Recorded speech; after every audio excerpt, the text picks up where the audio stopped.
नमस्कार दोस्तों, आप सभी का स्वागत है। आज की कहानी है ईश्वर का सहारा। एक राजा था, उसके कोई पुत्र नहीं था। राजा बहुत दिनों से पुत्र की प्राप्ति के लिए आशा लगाए बैठा था, लेकिन पुत्र की प्राप्ति नहीं हुई। उसके सलाहकारों ने तांत्रिकों से सहयोग लेने को कहा।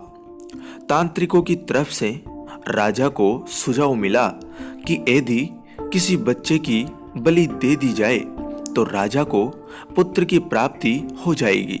राजा ने राज्य में ढिंडोरा पिटवाया कि जो अपना बच्चा बलि चढ़ाने के लिए राजा को देगा, उसे राजा की तरफ से बहुत सारा धन दिया जाएगा।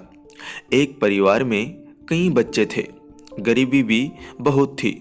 एक ऐसा बच्चा भी था जो ईश्वर पर आस्था रखता था तथा संतों के सत्संग में अधिक समय देता था। राजा की मुनादी सुनकर परिवार को लगा कि क्यों ना इसे राजा को दे दिया जाए, क्योंकि ये निकम्मा है, कुछ काम धाम भी नहीं करता है और हमारे किसी काम का भी नहीं है। इसे देने पर राजा प्रसन्न होकर हमें बहुत सारा धन देगा। ऐसा ही किया गया। बच्चा राजा को दे दिया गया। राजा ने बच्चे के बदले उसके परिवार को काफी सारा धन दिया। राजा के तांत्रिकों द्वारा बच्चे की बलि देने की तैयारी हो गई। राजा को भी बुला लिया गया। बच्चे से पूछा गया कि तुम्हारी आखिरी इच्छा क्या है। ये बात राजा ने भी बच्चे से पूछी। बच्चे ने कहा कि मेरे लिए रेत मंगवा दीजिए। राजा ने कहा बच्चे की इच्छा पूरी की जाए, अतः रेत मंगाई गई। बच्चे ने रेत से 4 ढेर बनाए।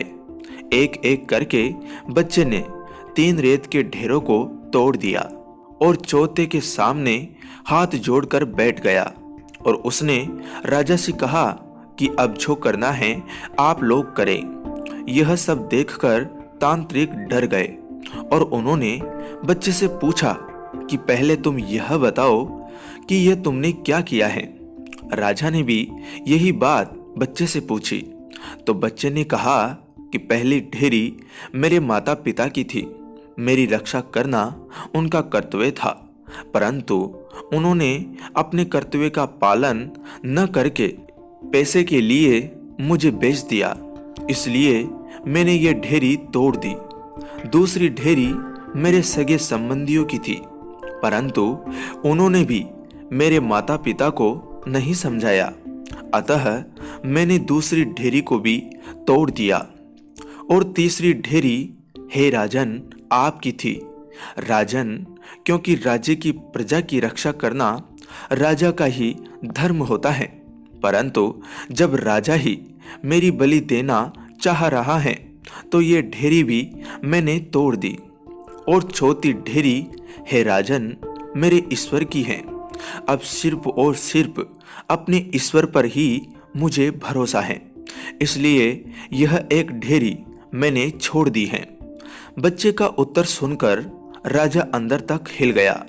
उसने सोचा कि पता नहीं बच्चे की बलि देने के पश्चात भी पुत्र की प्राप्ति होगी भी या नहीं होगी, इसलिए क्यों न इस बच्चे को ही अपना पुत्र बना लिया जाए। इतना समझदार और ईश्वर भक्त बच्चा है, इससे अच्छा बच्चा और कहाँ मिलेगा। काफी सोच विचार के बाद राजा ने उस बच्चे को अपना पुत्र बना लिया और राजकुमार घोषित कर दिया। दोस्तों, जो व्यक्ति ईश्वर पर विश्वास रखते हैं उनका कहीं से भी किसी भी प्रकार का कोई अहित नहीं हो सकता। संसार में सभी रिश्ते झूठे हैं, केवल और केवल एक प्रभु का नाम ही सत्य है। दोस्तों, इस कहानी से हमें 2 बातें सीखने को मिलती हैं। पहली बात कि अगर सच्चे मन से भगवान की भक्ति करे, सत की संगत करे तो भगवान हमारी सहायता जरूर करते हैं। और दूसरी बात, भगवान जो करते हैं अच्छे के लिए ही करते हैं।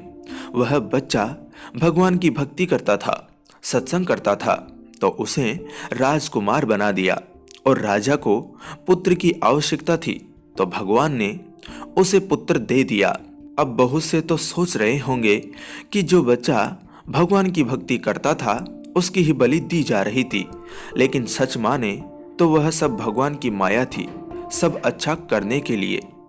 इसलिए दोस्तों, भगवान पर विश्वास रखना चाहिए तो भगवान हमारा सहारा जरूर बनते हैं। वीडियो को लाइक करें, चैनल को सब्सक्राइब करें और घंटी को जरूर दबाएं। धन्यवाद दोस्तों। जय शिव शंभू की।